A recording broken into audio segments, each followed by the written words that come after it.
So in the previous lesson, we looked at the most common rock rhythm, where we were using the starting on the beat, going on the off beat, and then going back on the beat again. So it's like on, off, and then on again.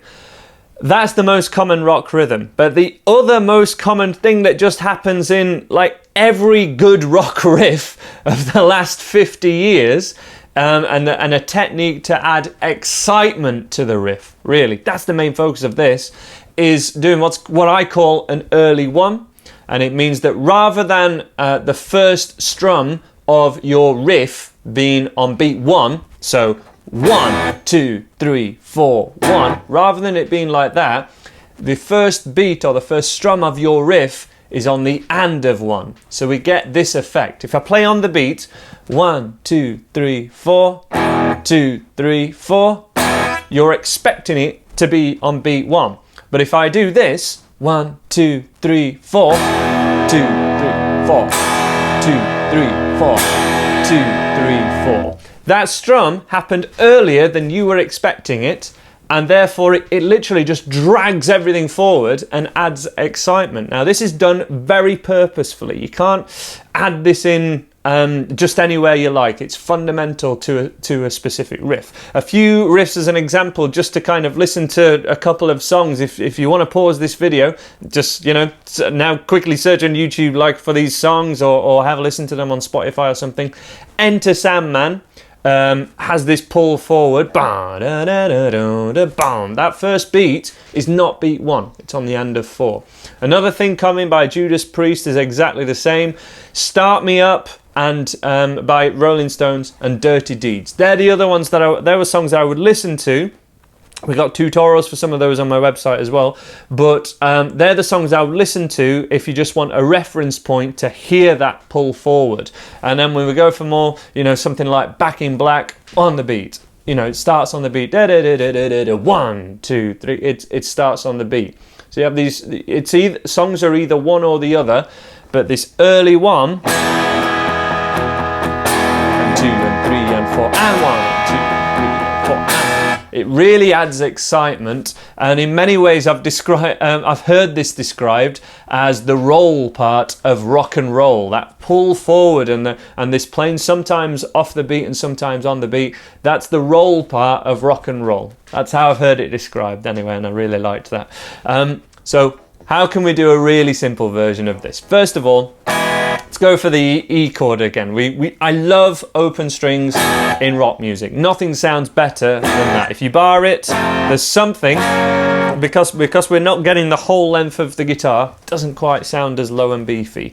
But anything you do here, just to describe, can be done with any power chord or any bar chord. But it's really the right hand stuff we're looking at here, and the rhythm. So E major chord. What we're going to go for is 1, 2, 3, 4, and. Okay? And I'm going to keep a metronome on. Let's go for 90 BPM, so that sounds like 1, 2, 3, 4. We imagine where those ands are. So 1 and 2 and 3 and 4 and it's that 4 and that we would strum the E chord on. So after me, 1, 2, 3, 4 and 2, 3, 4 and 2, 3, 4.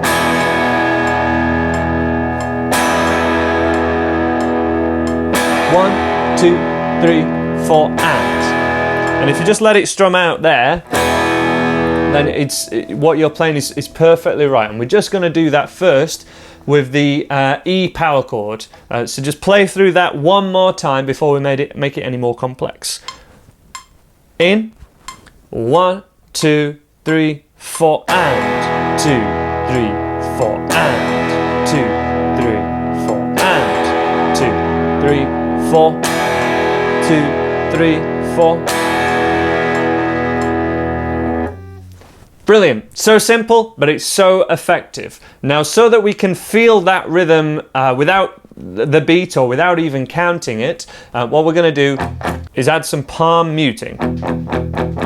So the outside of the palm of my hand is just here inside the bridge, and I'm picking just the thickest 2 strings and holding down the E major chord. And when I do the strum, and just let that palm muting go, and the hand drops. We drag the pick down all 6 strings.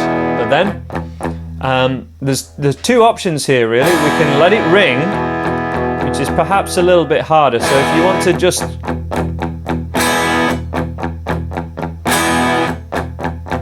palm mute everything and keep the little finger stuck out to make sure you catch all the strings, or you can let it ring out. At the start of this video, I'll let it ring out.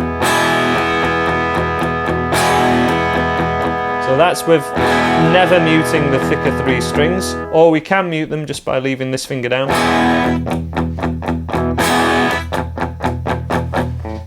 Very different sound, just stick to one or the other is the only rule there, and be aware of which one you're going for.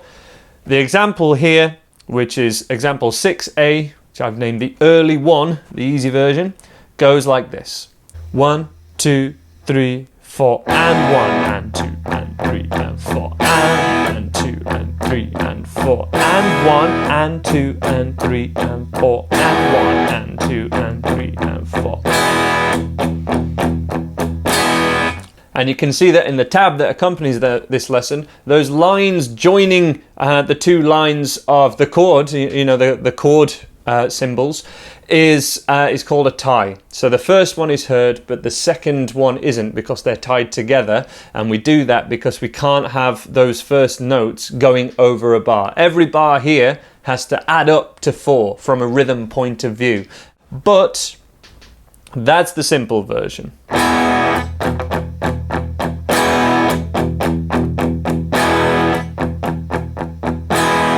To make it more interesting, we can change chord each time. And again, I'm recommending just changing from E, D, A, and E.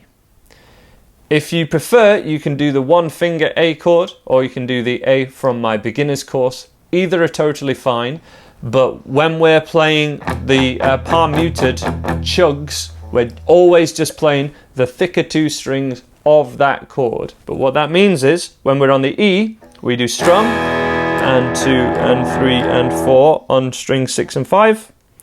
Then on the D, we do the middle 2 strings. So this is the D root note, and the next one down.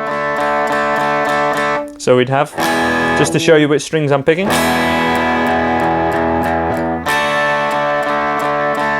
And then the A,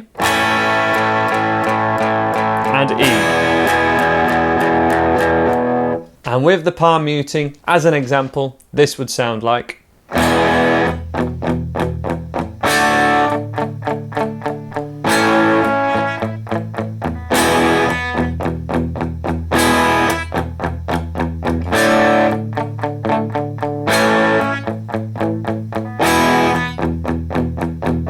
And I've chosen to keep my little finger kind of stuck down so that you can really hear the palm muting there. But the cool thing about doing the strum and then just muting the thicker couple of strings is you kind of get the impression of 2 guitars playing. It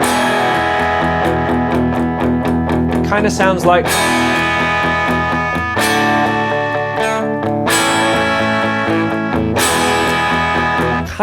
like there's 2 guitars playing, which I always dug, especially when I'm just practicing on my own, or if I'm the only guitar player in a band or something. It's a very handy effect to get into.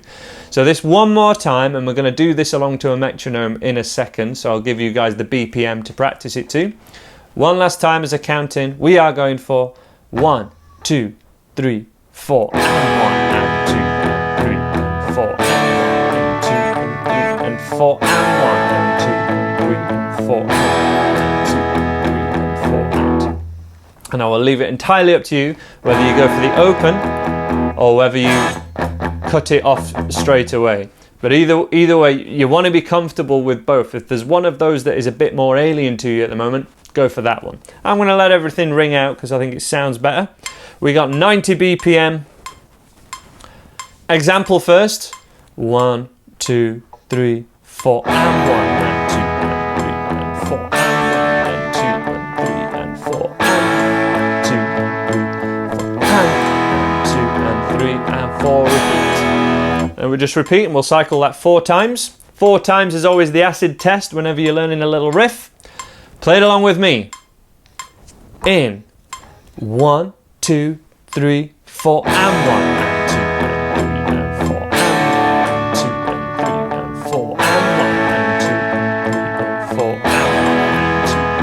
3 and 4. That is how to play the early one. Highly recommend that you check out at least one of the songs as an example of that. Start Me Up would be a great one. Dirty Deeds is a great one. They've both got tutorials at the moment. I'm sure I'll do the other two that I mentioned earlier in this video very soon. They're all free on the website, and that's how to play the early one as a rock guitar rhythm technique.